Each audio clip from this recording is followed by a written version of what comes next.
We're all on a bus, and yet we see the driver about to go off a cliff.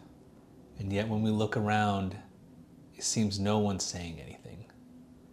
This shows me deciding not to stay quiet anymore, and at the very least, trying to steer the bus in the right direction.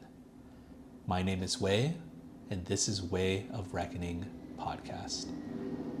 I started this podcast because I want to use this as a visual diary of my own journey.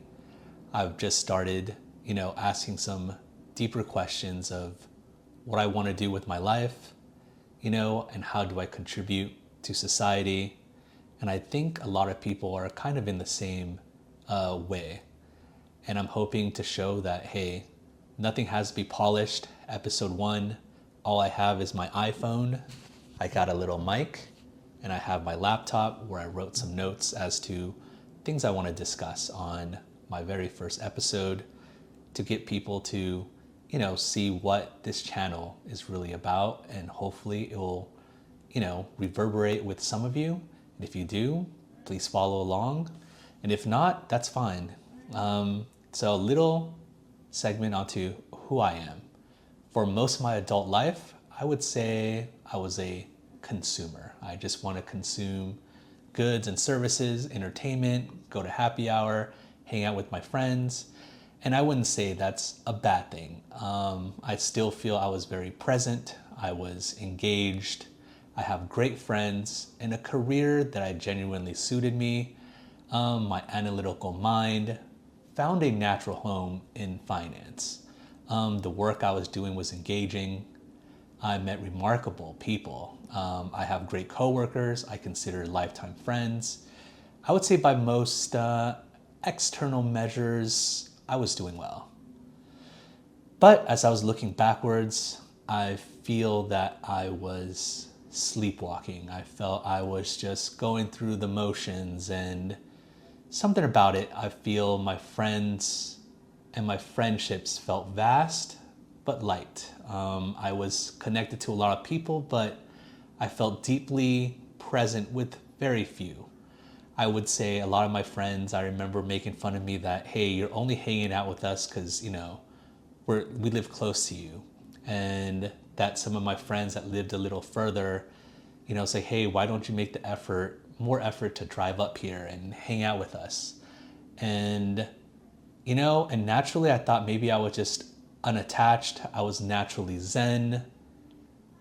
And I would say the truth is that I haven't really learned to ask whether that detachment was wisdom or it was avoidance. So fast forward to 2020, COVID hit. It was remote work. And something that had been moving very slowly, bubbling in my mind, these questions started moving a little faster.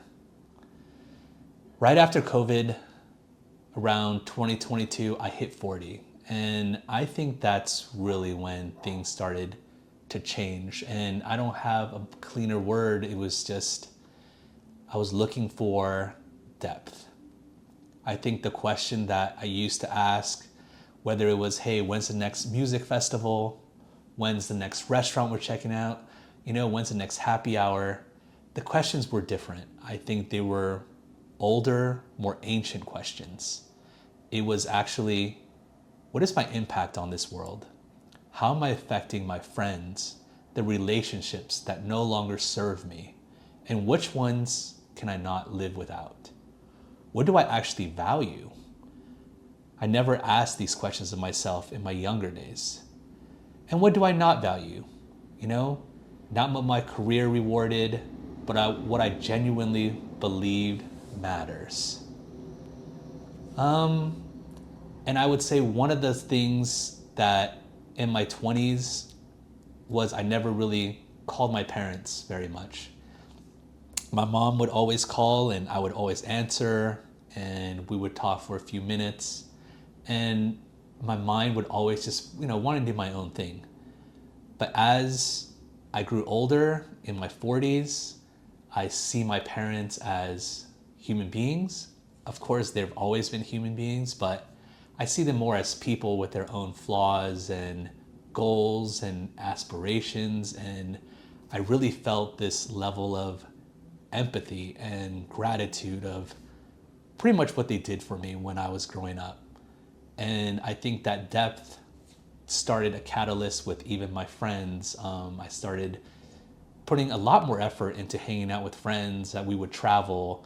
I would fly on planes, put in way more effort into hanging out with friends that I knew loved me and that I love as well. And, in our 20s, we want to go chase excitement, fun. But I think as I've reached my 40s, what I wanted to do was put love in people that love you back. I think that is my new philosophy. And there was definitely this shift. But then one thing I did realize that really changed how I saw things was I realized where I am today.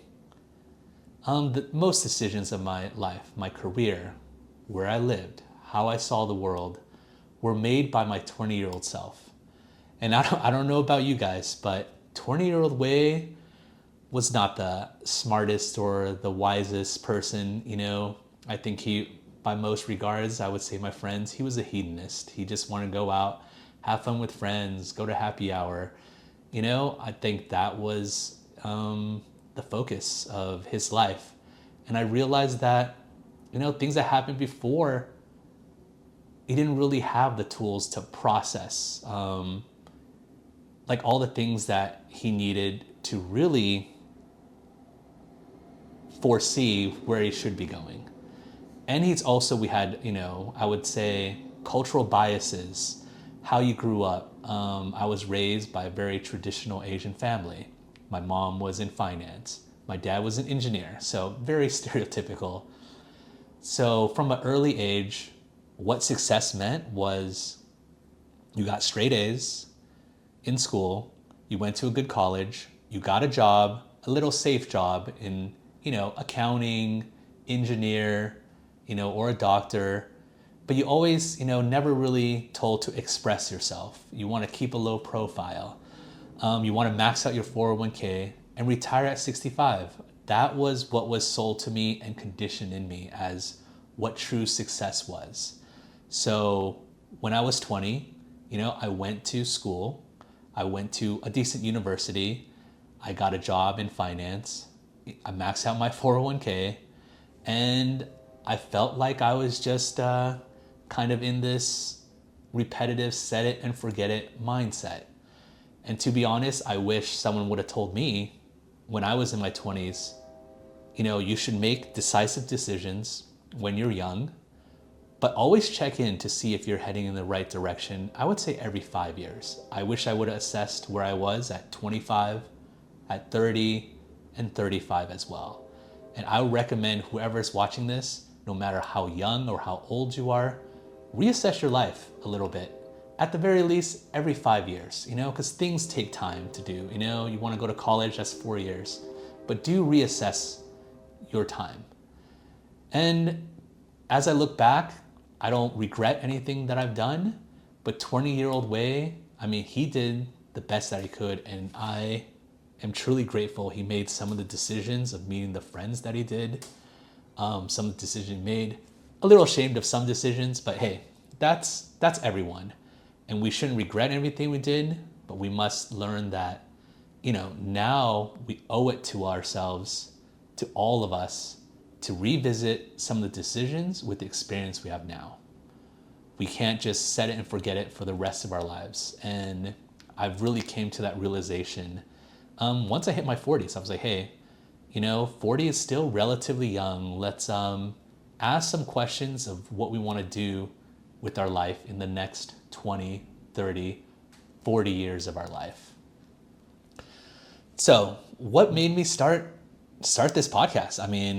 I know I've been wanting to do something like this for years, but what really drove it in was on March 3rd of this year, there was a lunar eclipse. And I asked the universe a pretty direct question, and that was, what is my purpose? What is the best way that I can offer something of genuine value to myself, to my friends, to society and the world, and kind of using my analytical background, my curiosity of the spiritual world, and my concern of the direction of the world we're heading to, which is not a good place, I feel, right now. So I remember just sitting on the rooftop and probably for 15, 20 minutes, just bathing in the rays, and slowly this answer started to come back to me.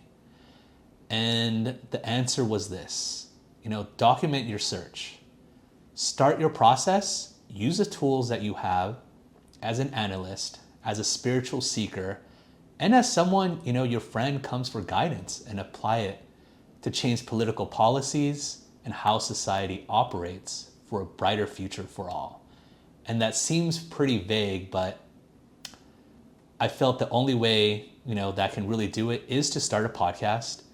And right now we have, a very low barrier to entry. As I said, you just need an iPhone and some ideas, and that's really all you need. And to be honest, I procrastinated. That was in March, and we're in late May. So I think my analytical mind just keeps, wanting everything to be perfect before I start. And, I've always told the best way to succeed is progress over perfection. So I told myself, no more lagging. Something propels me to do this. So whether it's the universe or God, whatever it is, this internal voice to say, hey, put this out there, see if anyone else feels the way you do. If you can inspire or even prove to yourself that you can put content out into the world, then that's enough. I don't stop trying to, be perfect. When you see other Instagram followers, you don't need to be, like this person has 1 million followers and have this impact. Just start with one video, start with one step. And I hope, that someone watching this video out there, that you have this passion project that you've been putting off. And I know there's other people like me where they've been wanting to do something for years, but they've procrastinated on it because they don't think their views or their opinion matter. I think everyone's opinions matter. You can say things that have been said 1 million times by someone else, but if it came from you, it could reach someone different. Like you can hear, these motivational speeches by David Goggins or Tony Robbins, and and that's fine. But maybe if someone that looks like me, it's like, I can feel something authentic, something that I can connect with, because this person that either looks like me or have similar situation as me, he can say something and that can reverberate maybe at a little deeper level. So for me, what is this show? I think the gist of this podcast is going to be. Mainly, I just feel the world is moving towards something dark and ominous. Like the way I describe it is, I feel we're about to go into a cliff. There's so many obstacles right now. I feel there's a political divide. The way we organize ourselves as a society, the arrival of AI and technology. None of our institutions are really built to handle this right now. And I don't think our leaders have the foresight, they don't have the will, and they definitely don't have the integrity, I feel, to navigate where all this is going. And realistically, I've stopped waiting for someone to arrive and fix it. And I think this is going to be the gist of the podcast. I realize no one is coming to save us. I genuinely believe that. I feel I've been waiting passively for years and years. I was hoping for a wise politician who's not bound by greed or corruption, and someone who actually cares about the people and can navigate the political landscape with competency and compassion. And I think the most useful thing we can do is right now is, we have this intersection of everything I know and everything I'm trying to learn to use both as a search and a signal. So I want us to come together. I want, hopefully, they can see it's like, hey, this person is trying to move in the right direction. He has some vision as to where we want to be. I don't want to dwell on negativity. I don't want to dwell on whose fault it is. What I want to do is really present I would say, I don't know if any of you guys have watched the show Star Trek. And I really go back and I tell my friends this, that I think society started going downhill when Star Trek stopped being aired on public television. And in Star Trek, the premise is humanity in the future. And it showed a society of racial equality with aliens, with humans, everyone's treated equally and with respect, but also everyone was competent and everyone created abundance, not for themselves, but for all of society. And just seeing that, I felt gave me hope that our society is at least moving towards that direction. But once that became like behind a paywall, I feel society and I would say the media, social media, they understand that fear sells, negativity sells, division sells, and we've been kind of spiraling deeper and deeper into kind of where we are now. And I do feel when I go online, when I go on Instagram or whatnot, I feel the more I absorb this thing, the more negative I see that in myself. And I've been seeing more posts about, even this country, how they're saying America was never great. We're getting so down that America's in like the state of decline. And for me, I think America is such a beautiful place. And every time I go out, there's so many people with compassion and love in their heart that they just want to share their lives and their stories, and they're so open. The more I travel, the more I see, Americans we're light.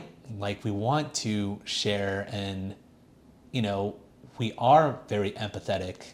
And I do agree there is so many problems and issues that need to still be solved, but it's like your own mind. If you keep telling yourself that you're no good, that you're in decline, I think your brain absorbs it and it manifests into reality.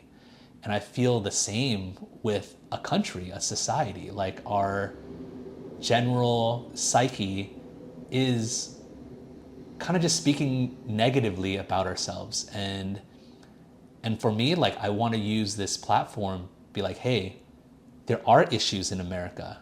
Let's come up with some common sense solutions, something that, is competent, that relies on data, and also let's fix these problems. But let's not get down on ourselves that we have to really be, pro-America. If you live here in America, you want America to do well. It doesn't serve any of us if we just keep bad-mouthing it and telling, these negative emotions and fueling that. So I want to use this platform to go towards something more positive.